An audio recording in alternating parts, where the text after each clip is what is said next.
สบายดีทุกคนนี่อะไรอยู่กันเลยมาใส่นี่เห็นมาทุกคนเด็กน้อยสมัยนี้หากินเก่งก็ ได้ปลานิดหน่อย2-3ตัวเบิ้งจะเบิ้งไหมอันนี้เลิกเฮียนมาแล้วก็เขาไปหากินแบบนี้เลยโอ้ได้ปลากั้งได้อันปลามีตัวเอียนเนาะตัวเอียนเลยเนาะเหรอที่ก็ตัดเดี๋ยวเบิ้งเด็กน้อยสมัยนี้เนาะหลังจากเลิกเฮียนมาแล้วก็ไปหากินแบบนี้ไปไต่ปูไต่ปลายิงปลาเลยประมาณนี้เลยทุกคนเด้อนี่ถ้าว่าเป็นเด็กน้อยในเมืองนี่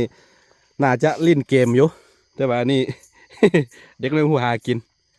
โอเคพอดีเขาไปหากินกลับมาขึ้นกันนี่มาสวดได้หรือเปล่า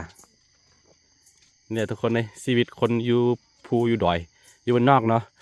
จะหูจักดินล้นจะหูจักทำมาหากินซวยพ่อแม่ตั้งแต่น้อยแบบนี้เลยนะนี่แหละเห็นภาพแบบนี้แล้วก็คิดฮอดตอนนั้นเป็นเด็กน้อยเนาะประมาณนี้เลยโหยหาอยากกลับไปเป็นเด็กน้อยอีกครั้งหนึ่งหวังว่าแต่ละคนเราเคยผ่านจุดนี้มาคือกัน